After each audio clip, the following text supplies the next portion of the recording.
Welcome back. We are glad you are still keeping us company here on Good Morning Kenya. In case you are just joining us, don't worry, you missed the first fire discussion, but you're right in time for the second fire discussion that we are about to have here. Remember, you can always talk to us. Let us know where you're watching us from. If you would like to contribute to this conversation, we absolutely welcome you to do so using the hashtag Good Morning Kenya on Twitter, at KBC Channel 1 on both Facebook and Twitter, and you can also tag us individually at Raymanyara, at Dorina Range, at Victor Olom, and at Jain Wambui across the socials.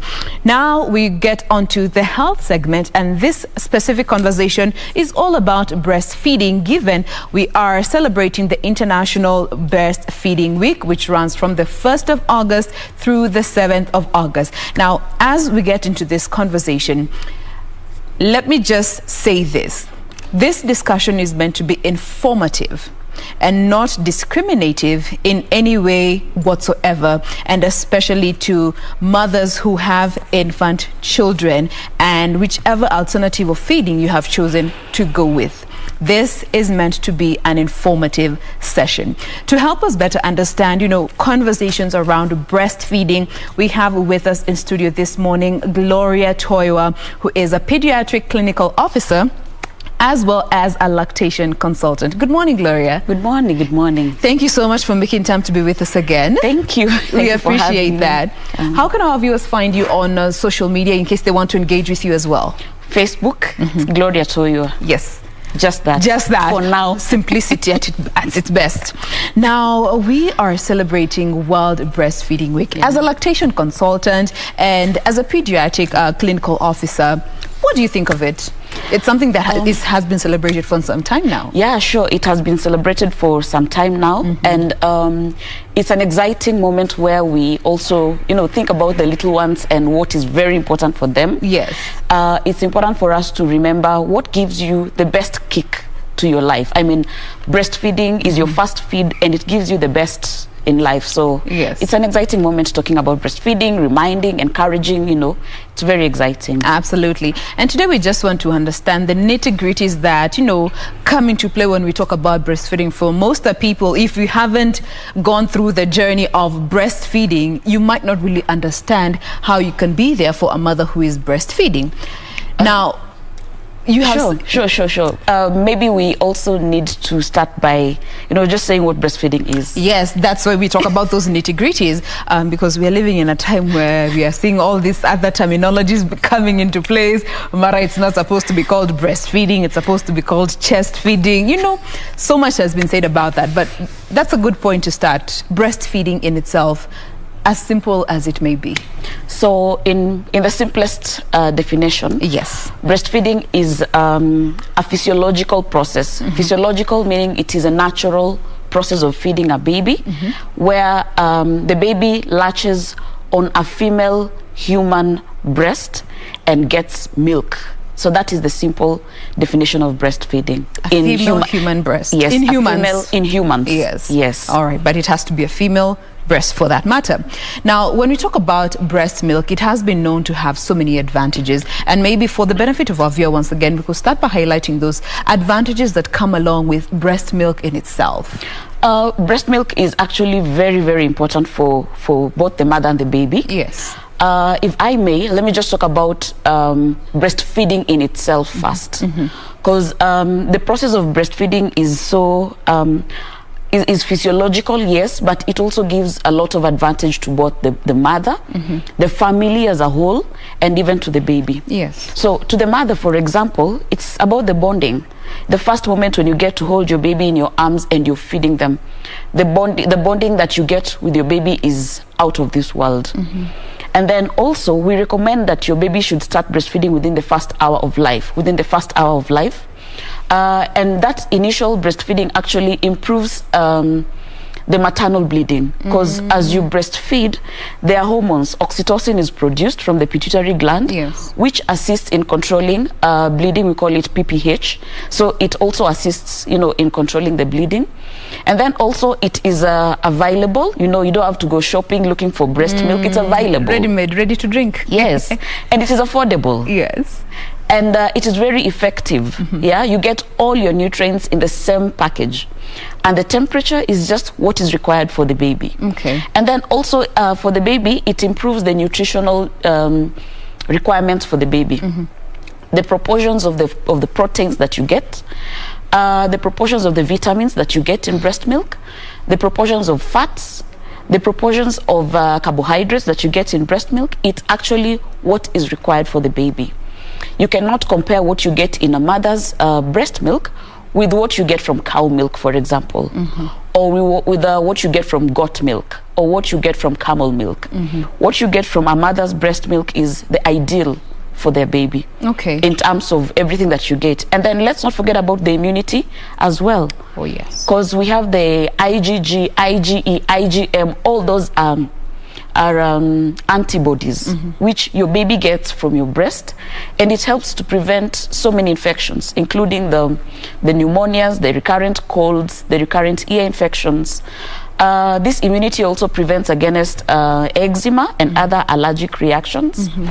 And it also, the immunity that you get also prevents from getting most of these GIT related complications. Okay. So there's no way we can emphasize anymore the importance of breastfeeding. All right. Now, you see, for most people, when you are a first-time mom, breastfeeding can be a nightmare. And I'm speaking from experience. There's so much that you get to learn while you are breastfeeding that you're not really prepared for. Let's start with the mental wellness of a breastfeeding mother. From what you have seen interacting with the different ladies out there as a lactation consultant, why is the mental well-being of a mother a priority to encourage breastfeeding? Okay, you know, in anything that you need to do, you need to set your mind first. Yes. So this should start for any expectant mother. This should start from your antenatal clinics. So there are good hospitals out there where during your antenatal clinics, you also have birth preparedness classes, which assist very much. But not many can afford that. Yes, they cannot afford, but you can spare. You can spare a little for that birth preparedness class.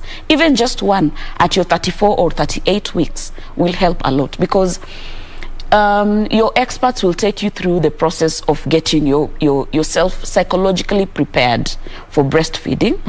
And as you get yourself prepared psychologically, it will also assist in getting your milk ready. There are mothers who already have breast milk by the time they're 20 weeks, by the time they're 30 weeks. So psychologically, once this mother is prepared, then by the time you're having your baby, you're actually ready. Okay. There are also other places where they have support groups for lactating mothers. Yes. Yeah, so that is also important. Unfortunately, people have left support groups for for other issues, you know, and we forget we can have lactation support groups even for mothers, for young mothers, for first-time mothers, for elderly mothers who have had this done again and again. And it's not just about the first-time mothers, because every new mother, even in your third baby, fourth baby, the experience is totally different. So something else that really needs to be worked on is family support. The psychosocial support from the family. Yes. Like a friend of mine, my boss the other day was saying, in her talking to families about support, support, she endeavors to talk to the spouses, the husbands, how are you supporting your wife when it comes to breastfeeding? Because you should be the number one support that your partner gets. So the family, if you've got any siblings, if you've got your brothers, sisters, anyone around you, it is important that the whole family supports breastfeeding. To help with just the mental space, first of all. Conquer the mind, conquer the body. The body. That's what I always say. And even the healthcare workers, by the way, let me not forget, because you realize, unfortunately, we usually want a quick fix. Like, this mother is not able to get milk, let's give formula. It's a shortcut, but are we doing the best for the baby? Sometimes we need to try just a little more to encourage the mothers to settle down, to rehydrate properly, to get their mental state, up, and then we encourage them to get breast milk as much as possible. All right. Yes. And how soon after delivery, for those who have not had a milk let down during the pregnancy, how soon post-delivery, is the milk expected to come down, the letdown to initiate? Okay, so, well, unfortunately, there are those mothers who would take quite some time before they get milk, but there are those who are lucky and they would get milk immediately. So let's talk about those who delay. Like I mentioned earlier, it's about the psychological. You know, the moment you touch your baby on the breast, the pituitary gland is triggered in the brain, and so it produces your prolactin, which assists in the production of milk, and your oxytocin. So it is the moment you put your baby on the breast, there's just colostrum which comes, like clear substance, and most mothers might think this is not enough for the baby. But those few drops that you make is what starts off breastfeeding. So put your baby on the breast for about 20 to 40 minutes, an average of 30 minutes. If you put your baby every 2 to 3 hours, you put them on one side, 20 to 40 minutes.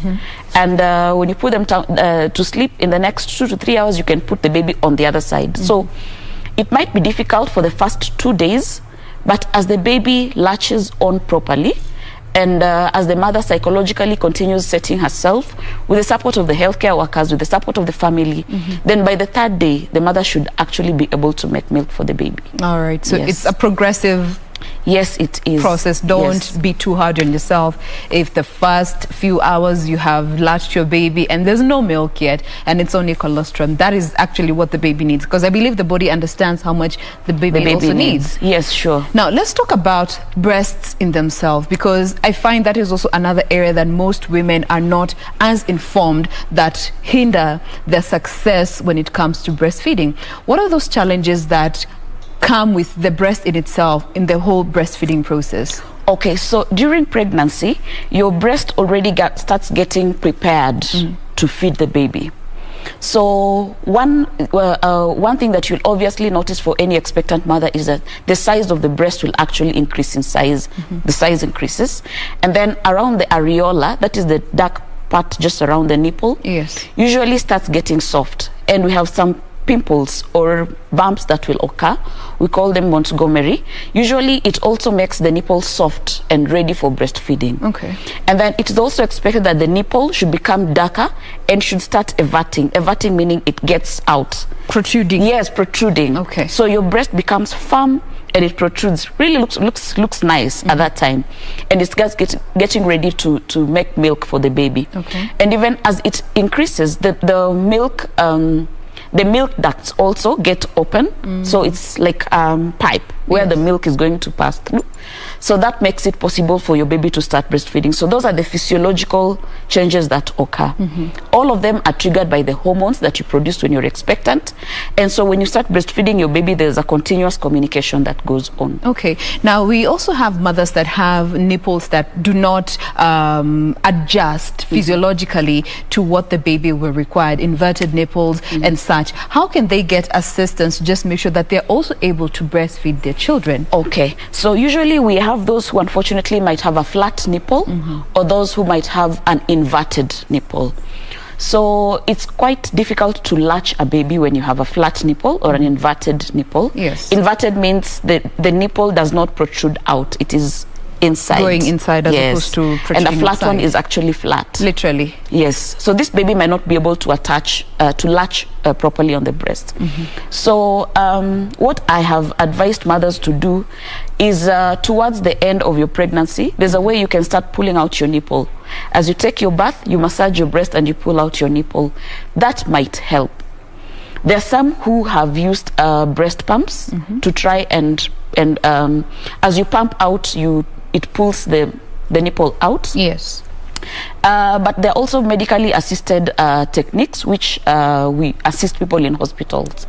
So in case you have a challenge with a flat or reverted nipple, kindly talk to any breastfeeding consultant that you have, and then we will handle it. We'll be able to get... Yes, we'll be able to, it's on a individual basis. Yes. We assess how good or how bad it is, and then we try to intervene at that moment. All right. Yes. Now, once a mother has had their child and they've started breastfeeding, and we have heard some information that breastfeeding can also be a form of birth control to some extent, but there are those who would opt to have another form of birth control during this time. Does it affect breast milk or breastfeeding in any way? Okay, so ideally, breastfeeding is a way of family planning. It is. But you realize there are mothers who would come to hospital in their 2nd or 3rd month and they're already expectant. Yes. And so they'll be like, no, you told us, you told us. What we don't understand is that it is supposed to be exclusive breastfeeding. Exclusive breastfeeding means you are not giving your baby anything else, including water, including, you know, it is purely breastfeeding or vaccines or medicines when it is actually recommended. And breastfeeding works as a way of family planning when the exclusive breastfeeding is on demand. On demand means whenever your baby wants, day or night. If you do that for 6 months, then it might work. That means you need to, and it is not with a bottle. It's not like you express and give with a bottle. It is when you put your baby on the breast. Direct contact. Yes, literally on the breast, because the hormones produced are not as active as they are when you put your baby on the breast. If you use a breast pump, then there won't be that connection that is there. So when you put your baby and they latch properly, the hormonal activity that goes on is what assists with family planning. Okay. Unfortunately, in the current situation, we have mothers who need to go back to school. We have mothers who need to go back to work. And so many other factors around just sitting down breastfeeding for 24 hours. Yes. So that is why breastfeeding might fail as a means of family planning. And so we encourage mothers that when you come back for your 6 weeks clinic, yes, then we start, we put you on another option of family planning. So and again, like I said, even the conversation around family planning should start during the antenatal clinics, yes. So the mother should understand that, yes, you're expectant, you're going to have your baby. At 6 weeks, we will put you another form of family planning, because breastfeeding, yes, is a good form of family planning, but if we do not do it the right way, then it will fail. All right. Yeah. Now, we have mothers who strive to breastfeed their children, but for one reason or the other, milk supply and letdown is not as efficient, and for some period they might even dry out, and so they resort to some medication to help boost and sort of jumpstart milk production. How safe are this medication, and how do they work when it comes to boosting milk production? Thank you so much for that. Now, if you can allow me, probably I would also want to talk about, just apart from the milk letdown, other challenges that a mother might have when breastfeeding. So you might realize that interfere with the breastfeeding process. Like we said, those who need to go back to school, those who need to go back to work. And then there are other mothers who have medical conditions, those who have hypothyroidism, those who are on radio or chemotherapy. Cancer treatment. Those who have had previous breast surgeries might not be able to make enough milk. There are also others who are not psychologically prepared. They are going through difficult situations financially, socially, you know, they might not be able to make enough milk. Yes. And then definitely if they do not get enough support. So actually statistics show that 80% of mothers usually desire to breastfeed their babies. They want to breastfeed their babies. Yes. Ask any mother who is expectant, they will tell you, I desire to breastfeed my baby. Up to 80% of them. But only 65%, 2019 statistics, are able to achieve that. In 2014, it was about 61%. In 2008, it was about 35% of mothers who could actually achieve that. So we have improved from 32% to 61%. We are now at 65%. But now these challenges are some of the things as lactation experts, we try to assist the mothers. Like you said, the option of medication. Yes. There are products which have been manufactured which are have shown to increase the production and letdown of milk. Yes, it is true. There are those products which assist. Safety to the baby, studies are still ongoing, though most of them, actually there's no drug that is totally safe for the baby, even including paracetamol. There are no medicines that are entirely safe for the baby. But now we look at the risk versus the advantage, and so what outweighs the other? What outweighs the other. So if this can assist the mother to make milk, then we can support the mother with this medicines that we can give. Some of them are hormonal, some of them assist with the letdown, some of them are muscle relaxants, which will just assist the mother to make more milk. But that should not be a permanent solution. Okay. It is just to assist the mother as we look at what other causes do we have that we can intervene differently. It's sort of a jump start to help with the milk production. Yes. And we always hear lactation consultants and other pediatric clinical officers encourage us to exclusively breastfeed for 6 months. What is the ideal period for breastfeeding? When you're done with this exclusive 6 months, how long after that should you keep breastfeeding? What is recommended? So WHO recommends 6 months of exclusive breastfeeding, and then after that you start weaning off your baby. Weaning your baby, and up to 2 years you should give complementary feeds with the breastfeeding. So your baby should continue breastfeeding up to the age of 2 years. And then after that, you can go on for as long as the baby wants. Yes. There are those who can breastfeed up to the age of 5 years, and there's totally nothing wrong about that. As long as the mother is comfortable and the baby can go on breastfeeding for that long, then it is okay. Because actually, breast milk has been found to increase the neurological development of the baby. Of the child, it improves your baby's retina, so the eye development is better. It improves the cardiac function of your baby. So your baby will start school and they'll perform well. Studies have shown that babies who breastfeed up to 5 years actually are very good in science and maths as compared to those who have not breastfeed for that long. Okay. Yeah, so breastfeed your baby for as long as your baby wants, but exclusive for 6 months. And then highly recommended for up to 2 years, and then for as long as you can go on. Now, when we talk about the lifespan of breast milk, for those who, yes, you have exclusively breastfed, but you also express some and store them. What is this? How safe is this stored milk, and what is the lifespan of that you can safely use it on your child? So the highly recommended is that as you express your breast milk, you should store them in a refrigerator. And once you open that bottle, refrigerator or freezer? Freezer. Oh, okay. Yes, in a freezer. So whatever is first in should be first out. So last in should be last out. Okay. As you organize them in your freezer. And then whatever you have planned to give your baby on that day, you take it out of the fridge. It thaws. No microwaving, no boiling in whichever way. You just let it thaw on a flat, dry surface. And then that's what you'll give your baby. If it remains in that bottle, then you discard. What of dipping the frozen milk in warm water? In warm water is fine. That's okay. That's okay. In warm water, but not in a boiling pot of water. You boil your water, put it on the side, and then you can put your bottle inside. Yes. So if milk is left on the table, then it should not go for more than 8 hours. Okay. Yes. Because once it goes after 8 hours, the temperature definitely changes. The immune factors also change. So 8 hours, do not go past that. So in your freezer, your milk can stay for up to 3 months. Okay. Yeah. Well frozen can stay up to 3 months. Yes. That's the threshold that you would recommend? Yes. Okay. Yes. Now, what of mothers who fall sick here and there, but they are breastfeeding? Does it affect the quality of the milk? Not necessarily. But you know, once a mother falls sick, then her immunity is in question. Yes, yes. So once a mother is sick, again, we look at it we weigh. Is this mother well enough to feed the baby?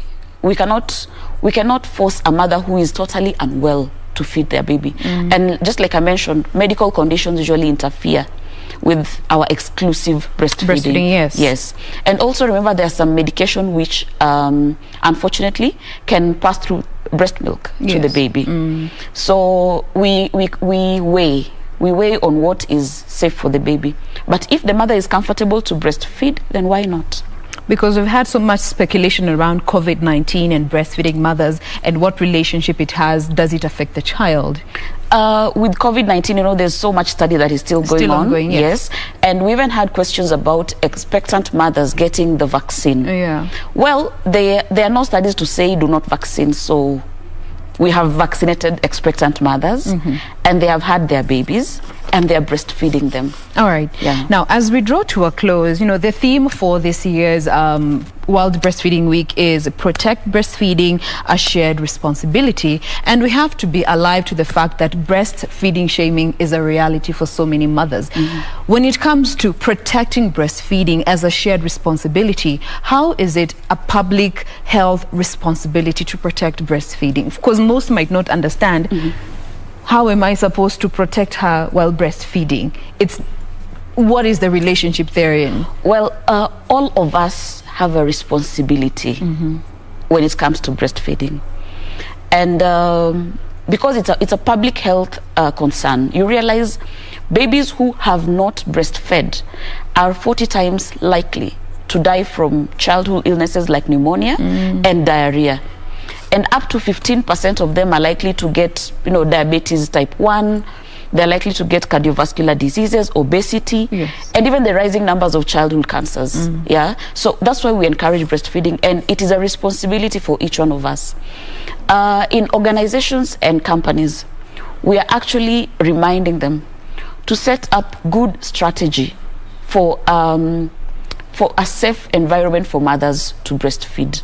You can have a nursery set up for your babies to breastfeed. Actually, it is a requirement that every organization should put up a safe place for mothers to nurse their babies, or at least to express their milk and store it properly until it is time to go home.